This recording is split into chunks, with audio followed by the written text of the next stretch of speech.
En el siguiente video vamos a observar acerca de la laringitis y nuestro grupo está conformado por Michelle Merchán, Melanie Cueva, Carmen Pucci, Juan Pablo Sánchez, Belén Torres y Michelle Quesada. Anatomía de la laringe. Es un órgano hueco ubicado justo a la altura del cuello, anterior a la faringe y por encima de la tráquea. Integra la vía aérea superior y consta de dos funciones principales. La primera, que impide que los alimentos que son deglutidos pasen a la vía aérea inferior. Y la segunda, que es la fonación. Mide 5 centímetros de longitud.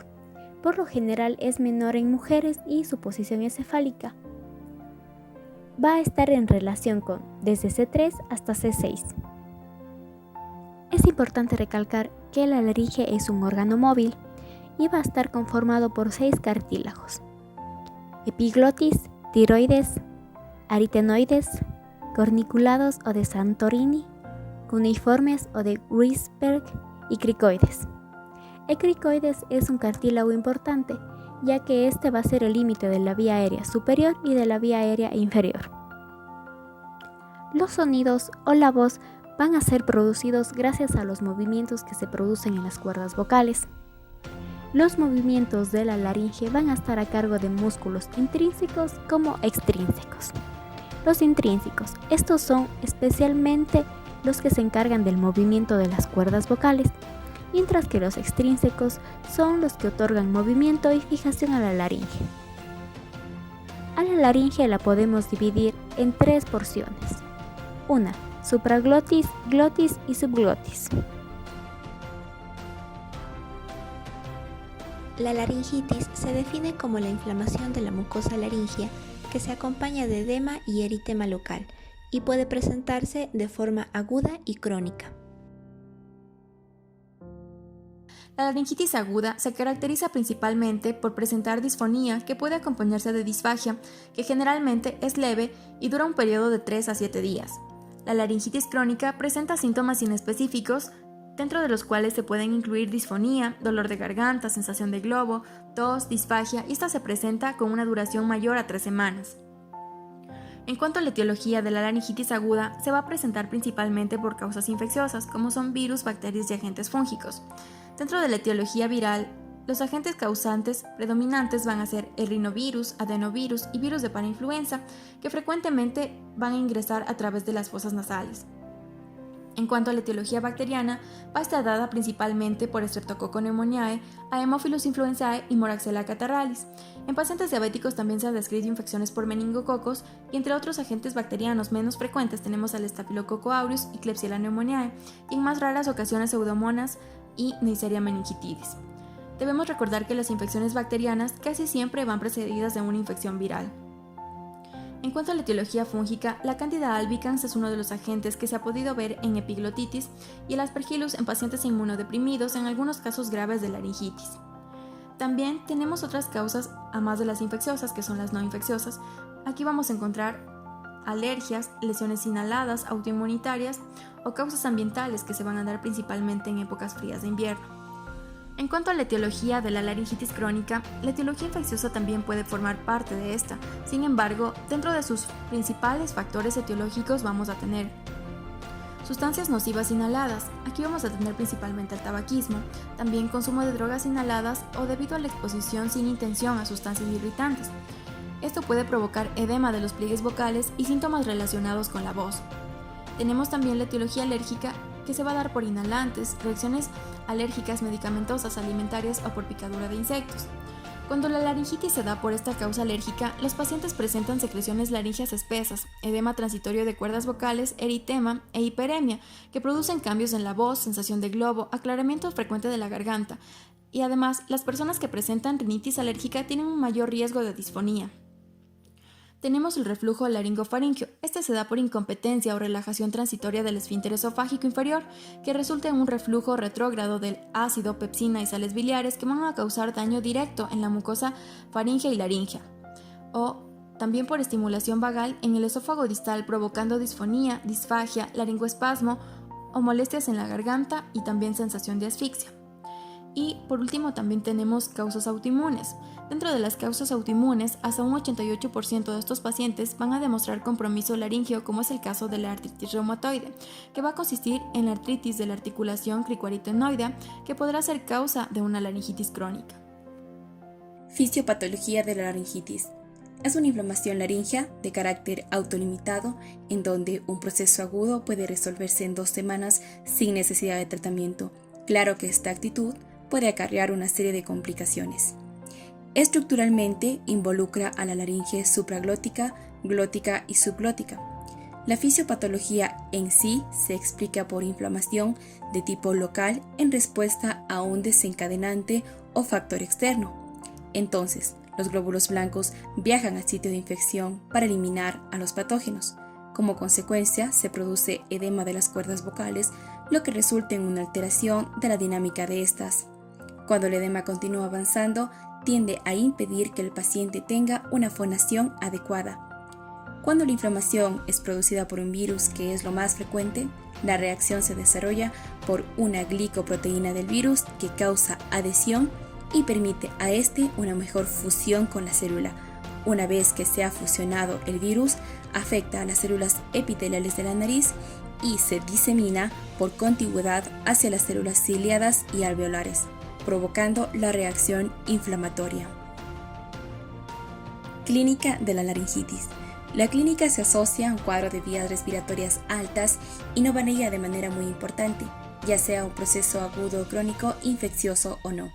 Los síntomas de la laringitis aguda son de rápido inicio y generalmente se complican en 2 o 3 días. Es frecuente que se acompañe de malestar general y fiebre, pero un síntoma característico es la ronquera. En sí, en general, es la disfonía, que se da por la inflamación de las cuerdas vocales. Esto depende del edema y según sea la gravedad, puede llegar hasta la fonía. En un principio, el edema se observa en la cara lingual de la epiglotis y en el proceso tiende a reducir la luz del vestíbulo laringio. Entonces, el edema se acompaña de secreción glandular elevada y abundante producción de fibrina. Este proceso ocurre por la gran vasodilatación que se produce debido a la inflamación. En consecuencia, existen cambios en la calidad de voz, pérdida del rango vocal, que a menudo está asociado a tos seca para luego convertirse en productiva. También, el cuadro continúa con dolor en la garganta, sensación de sequedad de laringia y prurito laringio.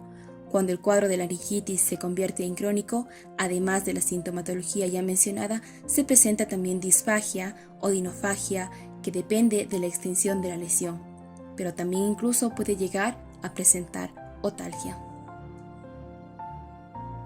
Para poder establecer un diagnóstico correcto de laringitis es importante tener en cuenta 2 fundamentos principales: la clínica y el examen físico.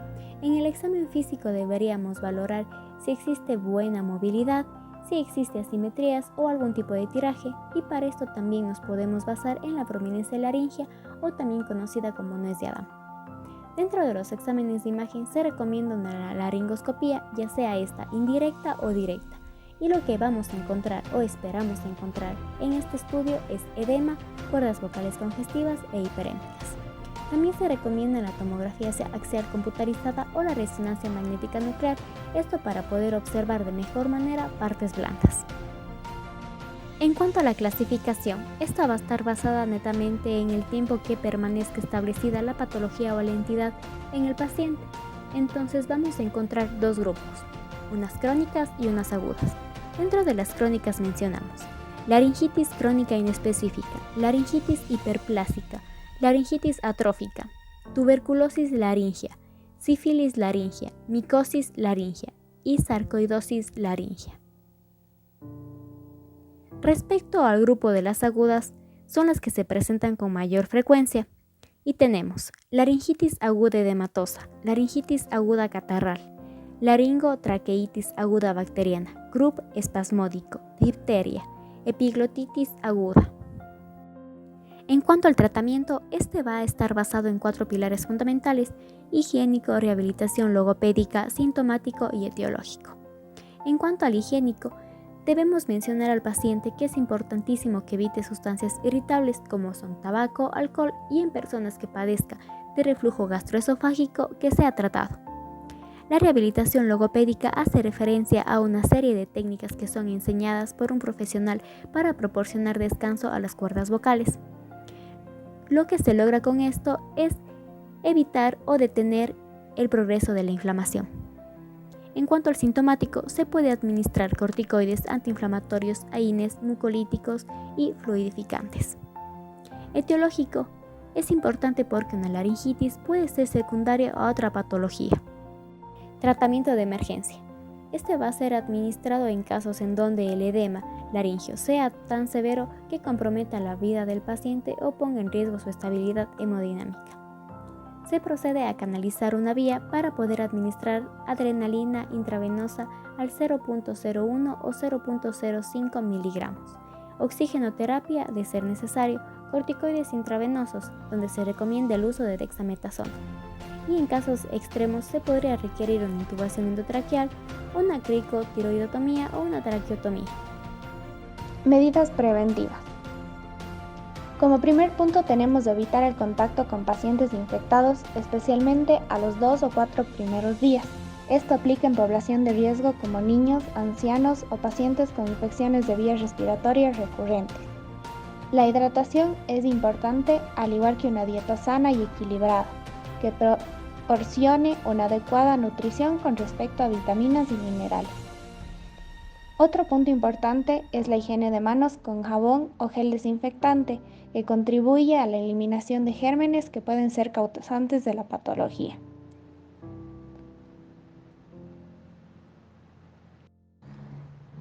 Laringitis por reflujo. Como podemos observar en la imagen, existe una laringitis por reflujo debido a que el ácido lastima la mucosa laringea. Podemos observar un aumento de la vasculatura más edema. En este tipo de pacientes se recomienda no ingerir comida ni líquidos antes de 3 horas de acostarse, elevación de la cabecera y la educación al paciente sobre su patología. Existen algunas medidas paliativas que podemos tomar en cuenta, como la humidificación del ambiente, el reposo, la ingesta de líquidos y vaselina en caso de los labios o las narinas irritadas. Durante la revisión bibliográfica hemos encontrado un novedoso artículo que incluye al zinc como protector de las vías respiratorias, pudiendo ser beneficioso en la enfermedad COVID-19 y otras infecciones respiratorias. Se plantean los siguientes motivos. Como primer punto, el zinc mejora significativamente la morfología de los cilios, mejorando el aclaramiento mucociliar y la eliminación de bacterias y partículas que contienen virus. El zinc también puede producir actividad antiviral a través de inhibir la replicación adicional del ARN viral. La modulación de la inmunidad antiviral por zinc también puede limitar la infección por el SARS-CoV-2 que causa el COVID-19.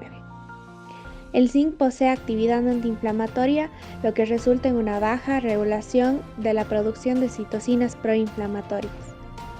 Como último punto, tenemos que, dado el alto riesgo de coinfección bacteriana en la neumonía viral, la inhibición inducida por zinc del crecimiento de Streptococcus pneumoniae a través de la modulación de la homeostasis bacteriana del microorganismo contribuye a la protección contra la enfermedad. También puede poseer actividad antiviral a través de la replicación adicional de ARN viral. También la modulación de la inmunidad antiviral que puede limitar la infección por SARS-CoV-2 que causa el COVID-19. El zinc también posee actividad antiinflamatoria, lo que resulta en una baja regulación de la producción de citocinas proinflamatorias. Como último punto, tenemos que, dado el alto riesgo de coinfección bacteriana en la neumonía viral, la inhibición inducida por zinc del crecimiento de Streptococcus pneumoniae a través de la modulación de la homeostasis bacteriana del microorganismo puede contribuir a la mejora de la enfermedad y de otras infecciones respiratorias. Por este motivo, se recomiendan 6 pautas esenciales para su uso. La primera, no prescribir antibióticos, excepto cuando sean necesarios. Utilizar métodos de diagnóstico rápido, además de una correcta historia clínica, identificación de signos y síntomas, entre otros. Acortar la duración del tratamiento, En aquellos tratamientos empíricos, retirada con prontitud, se pueden usar dosis altas y tratamientos cortos, y también considerar los efectos de la profilaxis antibiótica con respecto a la resistencia. Conclusiones. La laringitis es la inflamación de la mucosa laringea más edema más eritema local por múltiples cuadros clínicos. Existen varias etiologías, como son las alérgicas, reumáticas, por cáusticos o enfermedad adyacente, como observamos ya en la enfermedad por reflujo gastroesofágico. Los microorganismos pueden ser múltiples, como los bacterianos, virales, fúngicos, y su importancia y conocimiento recaen en que estos se presentan en distintos tipos de pacientes. Por ejemplo, en los inmunodeprimidos podemos sospechar una infección por Cándida y Aspergillus. No olvidar que la prevención es una de las mejores medicinas, por lo que se ha abordado una sesión de recomendaciones en esta revisión bibliográfica, que esperamos sea de su agrado y su utilidad. Muchas gracias. Un saludo de quienes conformamos el grupo número 2 de la Cátedra de Otorrinolaringología de la Universidad Católica de Cuenca.